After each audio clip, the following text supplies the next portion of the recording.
Cartoons Cart. साली पूरी घरवाली। लालच किस हद तक आदमी पर हावी होता है, आइए देखते हैं। देख राधा, तुझे घर का सारा काम आता है, ये अच्छी बात है, लेकिन हमें ये नहीं पता था कि तू पढ़ी लिखी कम है और तेरी छोटी बहन की तो सरकारी नौकरी भी लग गई है। कैसी बात कर रही है माँ जी? सारी बात करके ही तो पापा ने शादी की थी। अब जब छोटी की सरकारी नौकरी लग गई है तो आप लोग ऐसी बात कर रहे हैं। ज्यादा बकवास मत करियो। हम लोगों को पता होता कि तेरी छोटी बहन की सरकारी नौकरी लगने वाली है तो तुझसे तो कभी शादी ना करवाते अपने होनहार बेटे की। अरे तुम मुझ में क्या कमी है? वैसे भी आप लोगों ने तो उस वक्त कहा था कि आप लोगों को घरेलू लड़की चाहिए, तभी पति महेश आ जाता है। देख राधा, 100 की सीधी एक बात बता देता हूँ, तू जा और अपनी बहन को बोल कि उसे यहाँ रहकर अपनी कमाई हम लोगों को देनी होगी जब तक हमारे सारे कर्जे उतर नहीं जाते, नहीं तो तू अपना बोरिया बिस्तर बांध और निकल मायके। राधा पति की बात सुनकर हैरान रह जाती है। दिमाग है भी क्या आप लोगों के पास? क्या बोले जा रहे हैं? साली को घर पर रखेंगे? अरे मोहल्ला समाज क्या कहेगा? और माना पिताजी को उसके पैसों की जरूरत नहीं है, लेकिन वो अपनी कमाई आप लोगों को क्यों देगी? अरे क्योंकि हम लोगों के ऊपर कर्जे हैं, समझी? या तो तू कमा कर ला या अपनी बहन को बोल कि अपनी बहन का घर बचाना चाहती है तो यहाँ आकर रहे। सभी मिलकर राधा को घर से निकाल देते हैं। राधा भी कहाँ जाती, मायके जाकर रोने लगती है। छोटी बहन मीना कहती है, अरे क्या हो गया दीदी, कितना पैसा मांग रहे हैं? अरे अभी दे देते हैं ना, रो मत, अब तो मेरी भी नौकरी है। लेकिन राधा तो रोए ही जा रही थी। नहीं नहीं, इस बार लगता है उन लालची लोगों ने कुछ और ही डिमांड रखी है, वरना राधा इतना ना रोती। क्यों बेटी, क्या हुआ है? माँ पिताजी, इस बार जो उन लोगों ने मांगा है ना, वो सुनकर तो आप लोगों के पैरों के नीचे से जमीन खिसक जाएगी। ऐसा क्या मांगा है दीदी? तुझे मांगा है।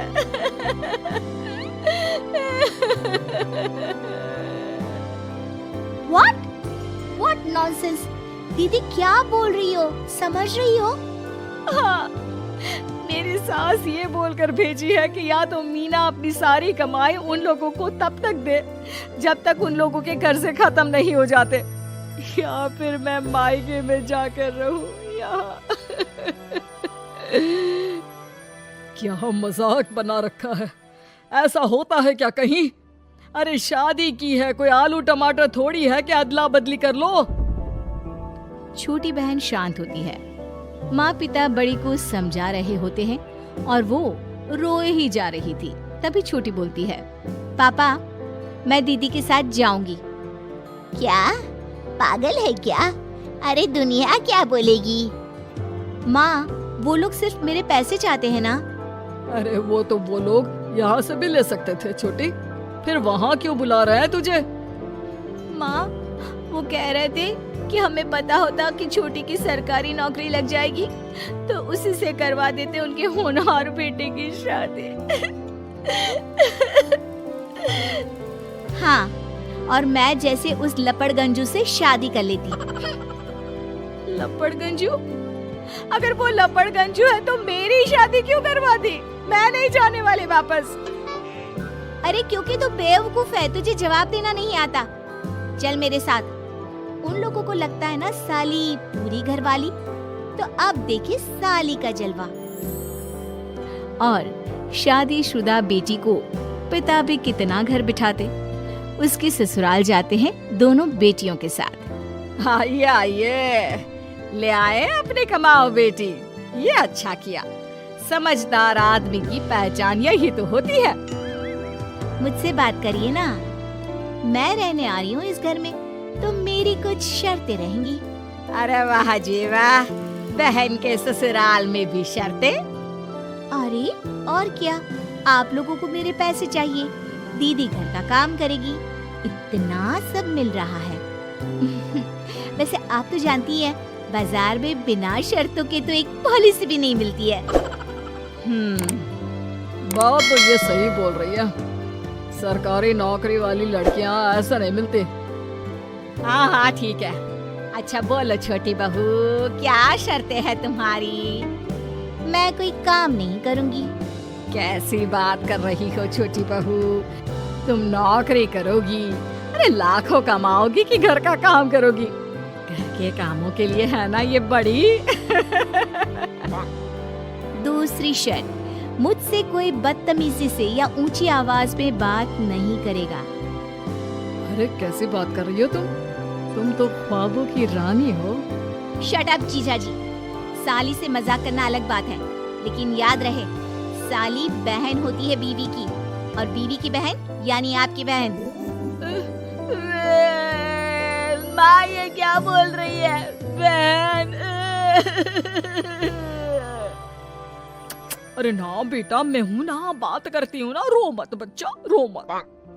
खैर, पिता दोनों बेटियों को छोड़कर चले जाते हैं। अगली सुबह, अरे सरला, जल्दी से मेरा और तुम्हारी बहन का खाना पैक कर दो, हम लोग ऑफिस के लिए निकल रहे हैं। लेकिन सरला तो सोफे पर बैठकर टीवी देख रही होती है। देखो जी, मेरी बहन पैसे कमा रही है, तो मैं क्यों काम करूं?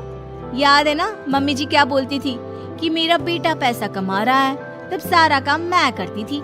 अब मेरी बहन कमा रही है तो मैं भी काम नहीं करूंगी। हाँ। अरे साली साहिबा, चलिए ना, मैं आपको दफ्तर छोड़ देता हूँ। क्या रेपुटेशन बनेगी हमारी।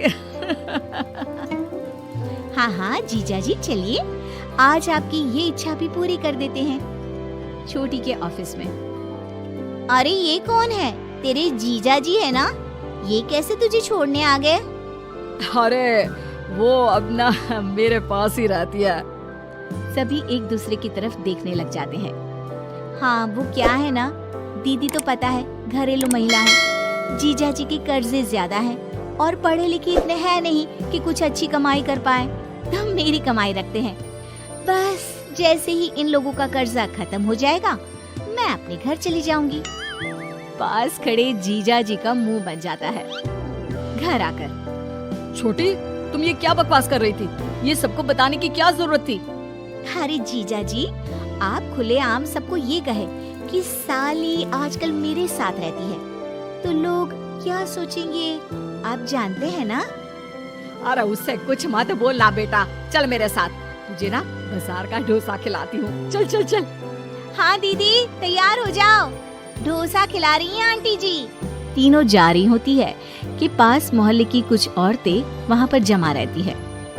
अरे लाजो बहन, बहू की बहन यहीं रह रही है क्या? हाँ हाँ, इसे भी रख लिया है। अब आप तो जानती ही हैं कि हम लोगों का दिल कितना बड़ा है। जी, इन लोगों का दिल उतना ही बड़ा है जितना इन लोगों का कर्जा। अब बेचारी बुढ़िया का बेटा लायक तो है नहीं, और बहू की बहन की सरकारी नौकरी, तो ले आए घर अपने। इनका कर्जा अब मेरी कमाई से ही तो खत्म होगा ना। सबके सामने सास की भी बेइज्जती हो जाती है। घर आकर सास और बेटा दोनों छोटी पर बरस पड़ते हैं। बस, मैंने कहा था मुझ पर कोई नहीं चिल्लाएगा। मैं जा रही हूँ अब। अरे लेकिन, अरे जाने देना माँ, मुझे एक बात समझ में आ गई है। अगर हमें खुद पर विश्वास हो तो अपनी समस्याओं को हम खुद सुलझा सकते हैं, फिर हमें किसी की जरूरत नहीं है।